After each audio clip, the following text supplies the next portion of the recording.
what has your relationship been with OBL practices that are not 100% physician owned, where the business entity is not run through physicians? Yes, I actually have one experience like that. Okay. This is actually my first experience, and maybe in some ways akin to using a recruiter to get your first hospital contract. And, I'm going to preface this by saying that I have the utmost respect for that physician there. I think physicians who decide to use managerial services companies or, give up equity, everybody's got their own reasons. So it's not here to judge, but to really talk about the process in terms of actually working locums. And I think what I realized for myself is in order to actually work in this facility, I got connected via the managerial services organization. And I already had relationships with people in that organization. And I think on the whole, the work that I got to do in this facility was great. I loved it. It was, high-end peripheral arterial care, venous disease, things like that. No questions about the clinical care. But I think the biggest pain point for me was actually communication. There's layers of communication. Yes. And I think for those of us who are so passionate about the OBL space, we gravitate towards OBLs because we do not want to deal with all the baggage that comes with large healthcare facilities, right? That's like a huge thing for me. It just drives me bonkers. I just want to run away from that as, quick as I can. So when you find yourself in a situation in what should really be the promised land, but you end up having to go through similar hoops as you would in a hospital, it can be pretty off-putting. So that's not to say that it's not the right opportunity for the right person. But I think for me, I'd rather just deal directly with somebody who owns and operates their own facility. Understood. They'll tell me when they're taking vacation. They'll tell me when they need me. I know their practice patterns. I don't have to communicate through some third party or two different administrators. It just makes for a clean, healthier relationship. Maybe too personal of a question. Do you charge doctors less than hospitals? I actually do. And that's a decision that I make. I actually make less money in the OBL than I do working for healthcare systems. Okay. But I do charge physicians less. Now, that's not to say that you can't make more, but you want to prove yourself, right? So if you're able to help bring in business, and if you can be efficient and do cases and be productive, then you'll be rewarded handsomely. I have to hesitatingly agree with Kavi. I approach my private groups very differently than I do hospitals, than I do national corporate entities. And some of that just comes back to my own personal opinion. And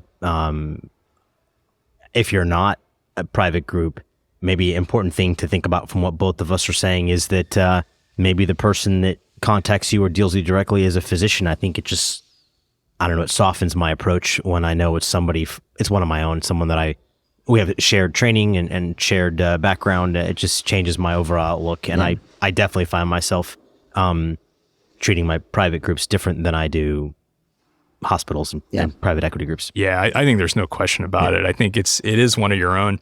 And I think for me, I'll say about, the OBL space, it's not like I have decades of experience doing thousands of atherectomies or whatever. I've probably done more than most people in my level of, career, if you will. But a lot of the people I work with, they're my mentors, right? They're people I look up to. They teach me a lot. Some of them have been guests on this podcast. So, it's been excellent. So I kind of... So you feel like charging less is both you paying it forward for them giving you some education as well? Absolutely. And I'm going to guess maybe sometimes you get something out of them as well. They may be available on site or maybe by call, and maybe if you're working at one of their facilities for an opinion. And I can tell you as someone that works at places where I'm often the solo guy, not having a second person to just bounce an idea off of is a tremendous disservice sometimes to myself and some of my patients. So I think that's definitely a role too. Most of my private groups that I work with, just from a hospital perspective, I'm not alone. But the private equity and hospital base, I'm often alone on site. And so there's something to be said about that. This makes a lot of sense. I think these are really important questions that touch on what people have been asking us, informally through Twitter and Instagram and other media, for the last few months since our last one came out. One thing that you touched upon, Kavi, and one thing that Vishal, you definitely have opinions on as well, is when you go to a facility and, I actually have a previous BackTable episode where I talked about building a skill set outside of what I did in training. Fantastic episode, by the way. It was not the number 2 episode of 2022. Should have been number 1. But we hope to achieve those goals with this one. my question to you is, to you guys both, is how do you gain that comfort? How do you so first of all, how do you gain that comfort?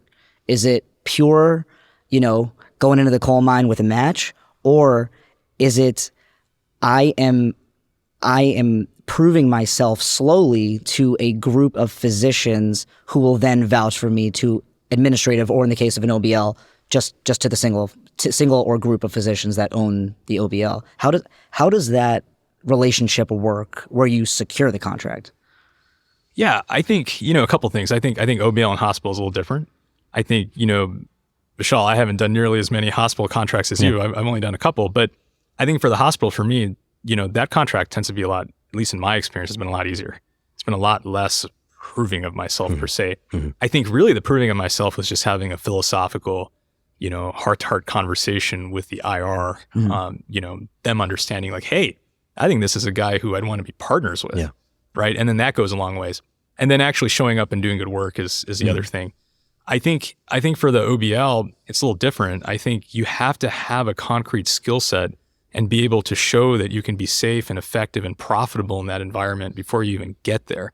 And I don't think that would have been possible for me had I not already helped build an OBL and done that. Yeah. I think it's pretty hard. I'm not saying it's impossible. Nothing's impossible, but I think it'd be pretty hard to just show up and say, hey, I'm gonna do these 4 multi-level PAD cases and knock out these vein ablations and see these 4 consults. That's probably not gonna happen. Or if it does happen, you're probably not doing a great job. So I think for me, at least in my career, it involved being in the hospital for a couple of years, actually cutting my teeth, spending 4 hours to do an atherectomy, spending 3 to 4 hours to do a PAE, then taking the skill set from there, going to the OBL, and then doing hundreds of them, cutting my teeth some more and getting faster and safer and efficient. And then finally getting the point where I can actually market myself to people and say, hey, I could actually do it. Yeah.